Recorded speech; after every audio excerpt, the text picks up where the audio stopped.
Assalamualaikum warahmatullahi wabarakatuh. Selamat sore. Kita mencoba masuk pada wilayah diskusi yang terkait tentu saja bahwa isu-isu yang selama ini yang berkembang baik itu isu-isu politik maupun itu isu hukum ya, mungkin basis pendekatannya itu adalah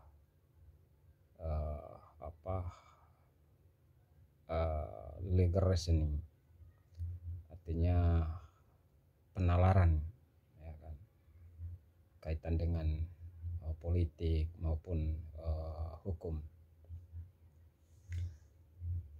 Oleh karena itu ada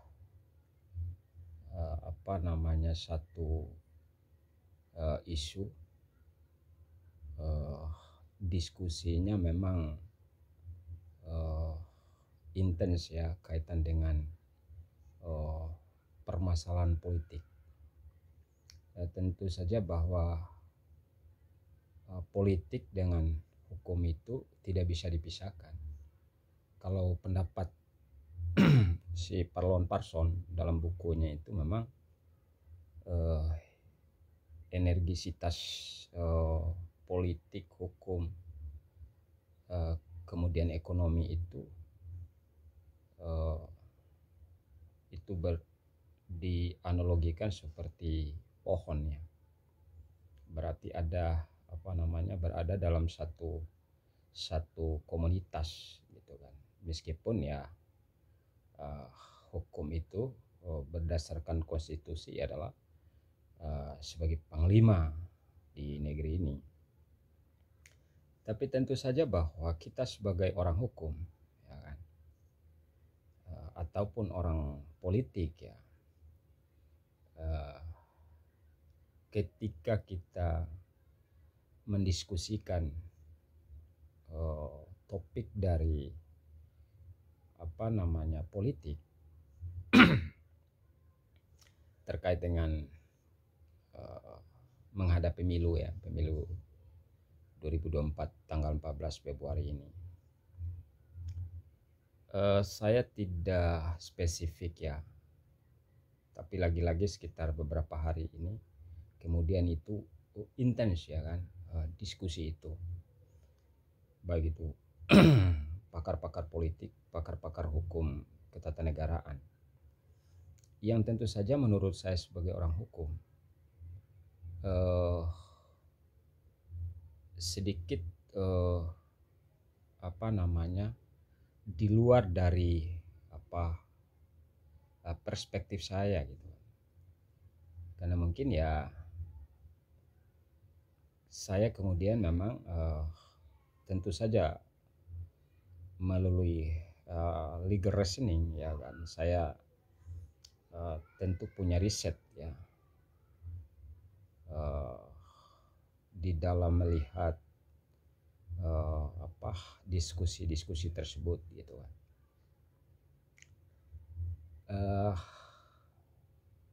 Meskipun memang dalam diskusi itu saya tidak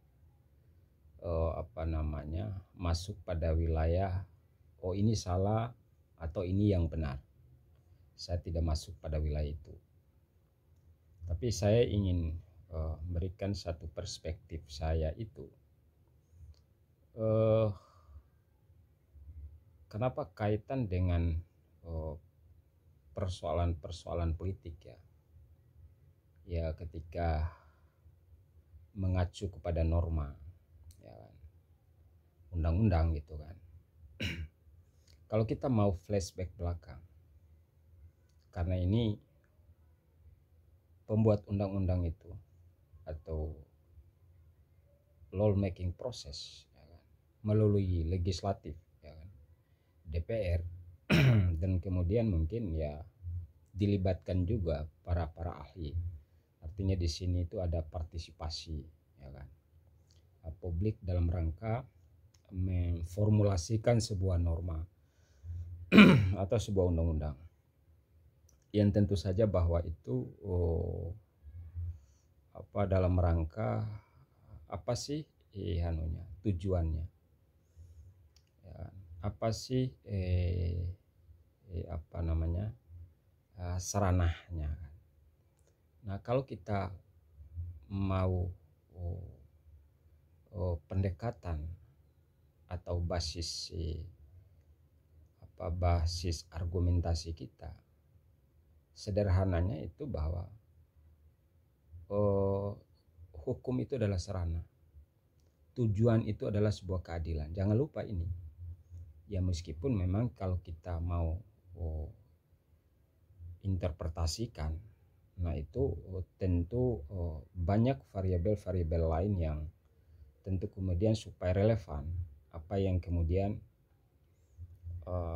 agar norma tersebut ya kan, relevan dengan argumen kita, dengan gagasan-gagasan kita.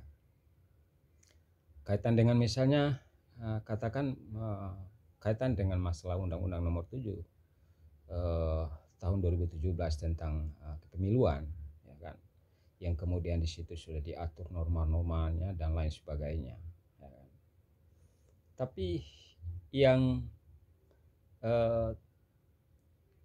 ketika kemudian saya melihat hasil diskusi, dan itu rame ya selama ini gitu kan.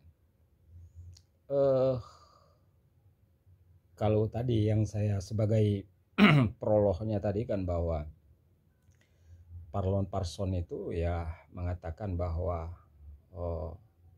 ada 3 variabel tadi itu ya kan? Karena ketika kita bicara hukum, walaupun hukum itu sebagai panglima ya berdasarkan konstitusi, kemudian itu energisitasnya itu lebih tinggi adalah politik ya, dan kemudian ekonomi lebih tinggi lagi ya kan?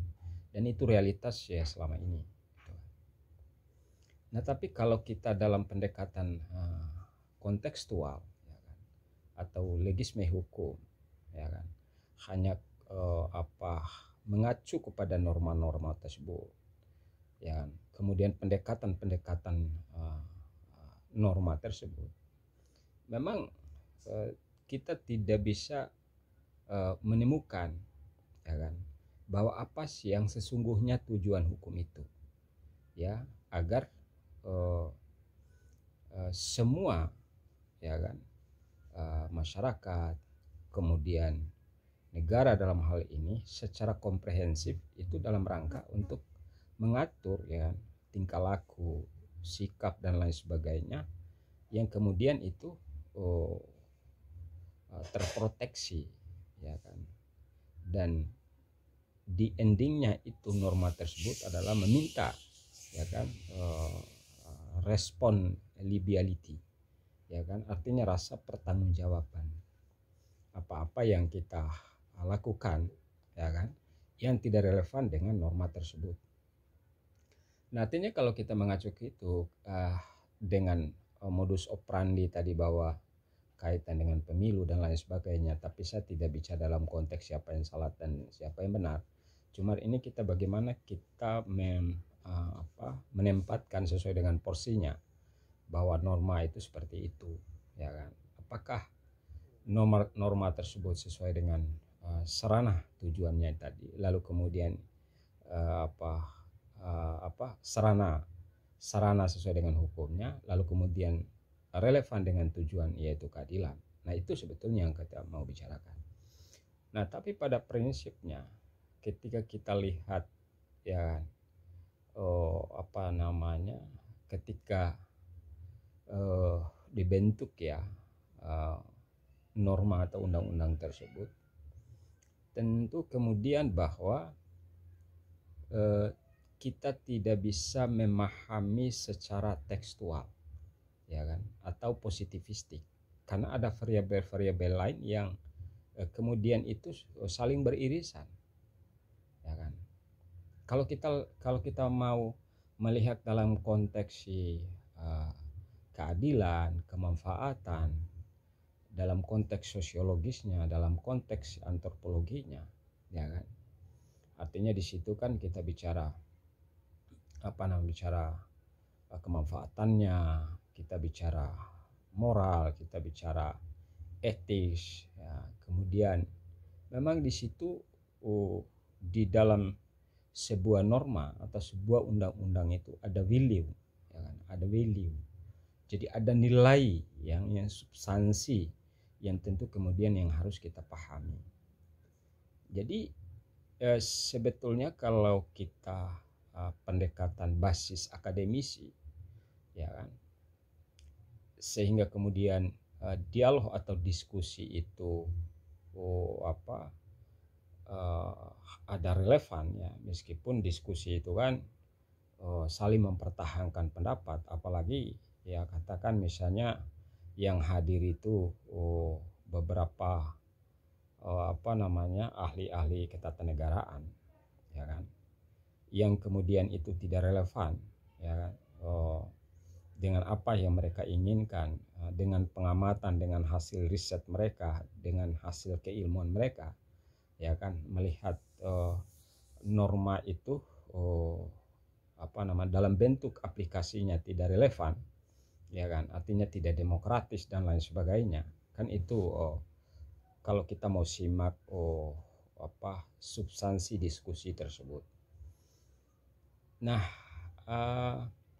bukan hal yang aneh kalau di dalam hukum itu mau ahli hukum ketatanegaraan, mau ahli hukum pidana, mau ahli hukum perdata, ketika tadi itu bahwa perbedaan argumentasi, perbedaan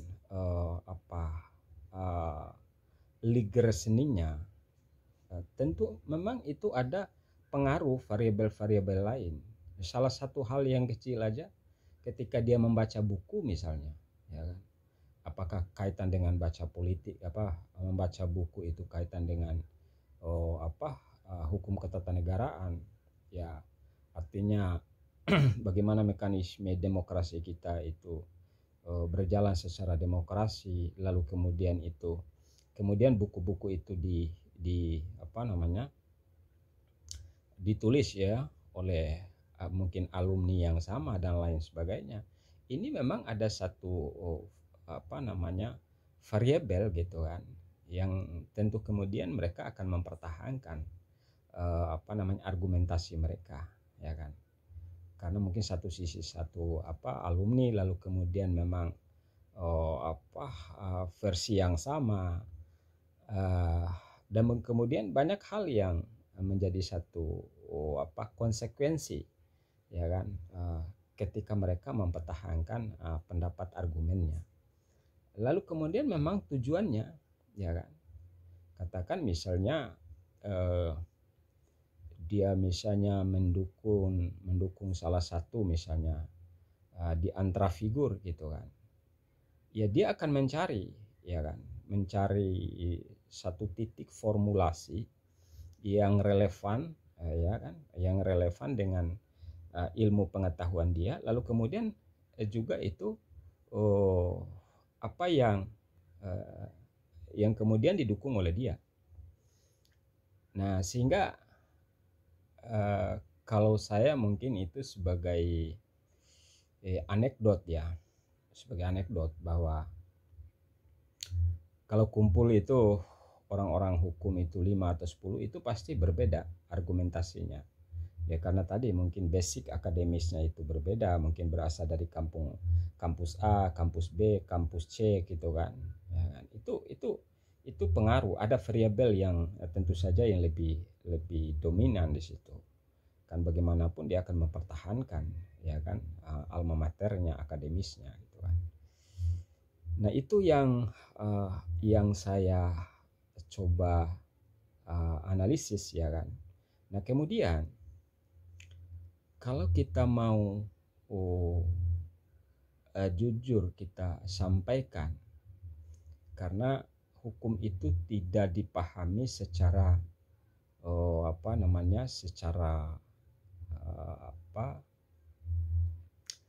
uh, given gitu kan, tidak begitu gitu kan. Tapi tentu saja bagaimana kita membutuhkan semacam perspektif yang uh, examination, ya kan, uh,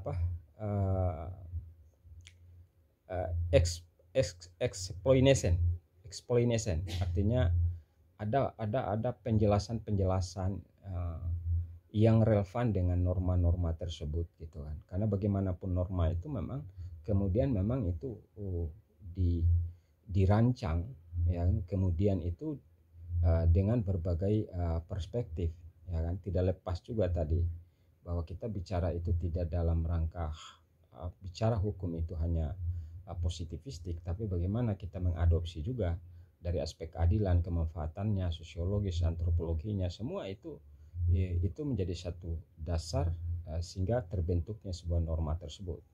Nah, mungkin dalam tingkat pelaksanaannya, dalam tingkat aplikasinya, yang kemudian cara merespon ya kan, cara merespon di masing-masing katakan misalnya si ahli hukum ketatanegaraan, ahli hukum hukum pidana dan lain sebagainya. Lalu kemudian juga begitu, misalnya katakan bahwa orang yang paham politik gitu kan, yang kemudian sebetulnya ada juga yang relevan karena bagaimanapun ya tadi ya kan, politik itu tidak bisa semacam dua sisi mata uang yang nggak bisa dipisahkan. Nah itu kalau kita analisa dan kemudian kalau kita mau riset gitu kan, maka kalau saya baca buku Parlon Parson itu seperti itu. Jadi meskipun hukum itu sebagai panglima, tapi energisitasnya itu memang lebih tinggi politik, bahkan lebih tinggi lagi ekonomi. Nah ini kan tentu saja kemudian ia menjadi bahan ya kan untuk kita diskusikan secara akademis gitu kan. Nah lalu kemudian hukum itu perlu kita pahami betul bahwa ketika norma atau undang-undang itu dalam rangka menuju masuk pada wilayah praktek atau masuk pada wilayah politik ya kan, kita tidak hanya sekedar melihat pendekatan dengan perspektif given ya kan, hukum itu hanya sekedar dijalankan saja sesuai dengan norma, tidak seperti itu, tapi bagaimana dijalankan sebagai apa yang kita pahami dan kemudian relevan ya kan dengan kondisi dan situasi. Nah kalau kita mengacu kepada ya kan, kalau saya katakan bahwa itu seorang begawan hukum ya kan, Prof. Sacipto Raharjo ya kan, hukum modern itu atau hukum kekinian ini ya kan, ada dua perspektif yang harus kita lihat meskipun di situ memang masih diadopsi metode klasiknya. Pertama itu ada optik yang namanya deskriptif ya kan, artinya tadi hukum itu hanya sekedar dijalankan, hanya given saja sesuai dengan norma-normanya. Lalu kemudian ada yang namanya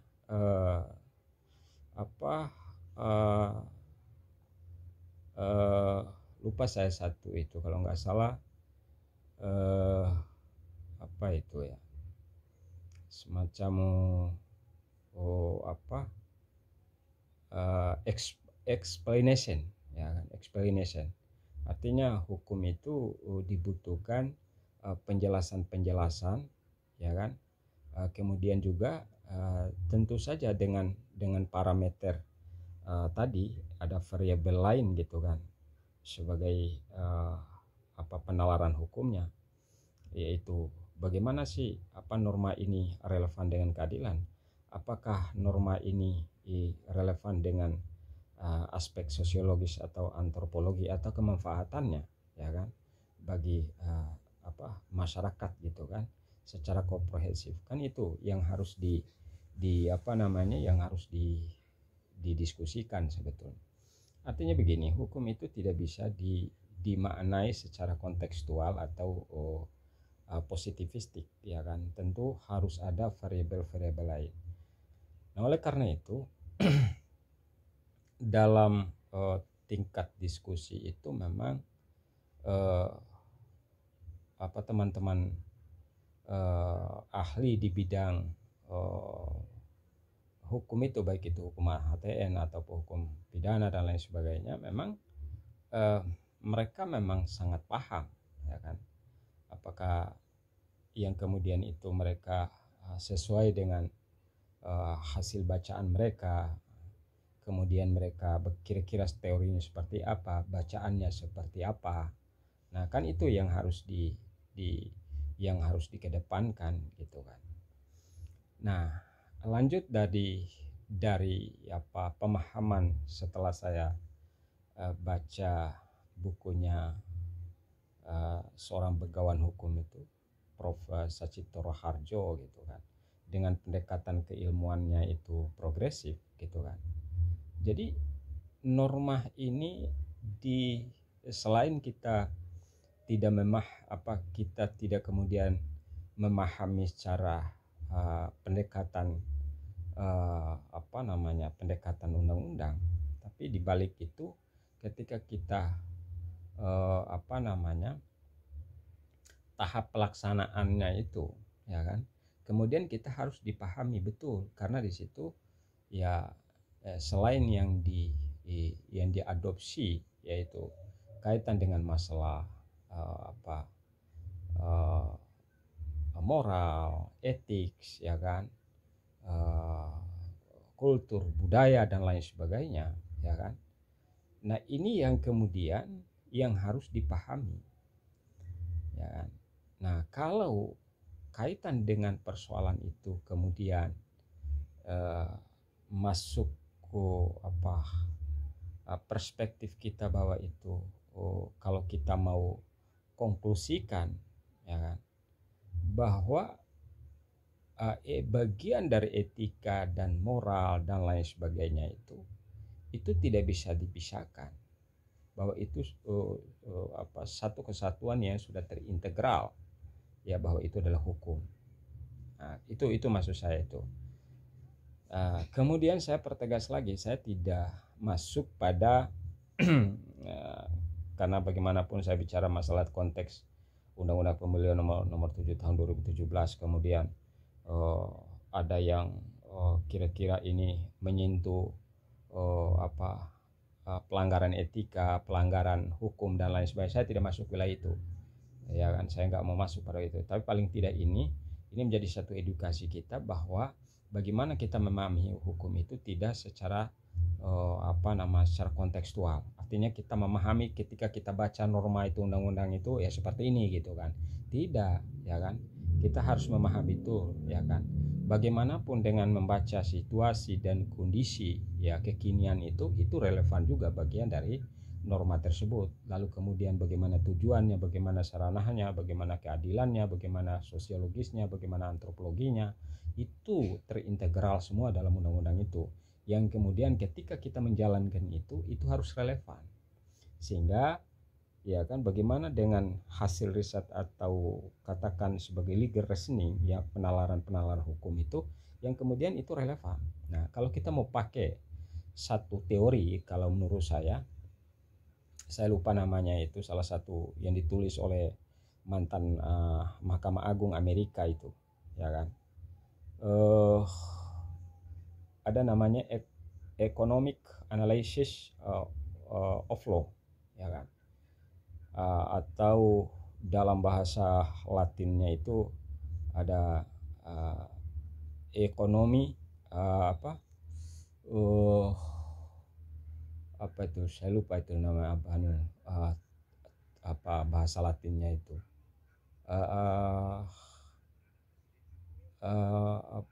lupus economicus, ya kan.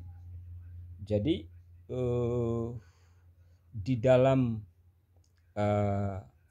ilmu hukum atau ilmu apa saja ketika dilaksanakan oleh, katakan, mau itu pelaku atau apa, ya kan, sebagai legal reasoningnya itu dia pakai itu, ya kan, artinya gejala-gejala ekonomi dalam rangka untuk membaca, ya kan, gejala hukum, ya kan? Nah itu sebetulnya jadi ada semacam efisiensi, ya kan, jadi itu dijadikan sebagai instrumen, ya kan, instrumen dalam rangka untuk menggunakan itu, ya kan, untuk menggunakan itu. Ya katakanlah kita mungkin ya karena bagaimanapun di dalam hukum pidana itu kalau kita basis analisisnya itu analisisnya, jadi sebetulnya bukan hanya sekedar masyarakat yang melanggar hukum, justru yang kemudian ada yang melakukan pelanggaran di balik undang-undang itu, ya kan, artinya ketika dia punya kewenangan, ya kan, dia mengatasnamakan undang-undang, ya ada juga yang melakukan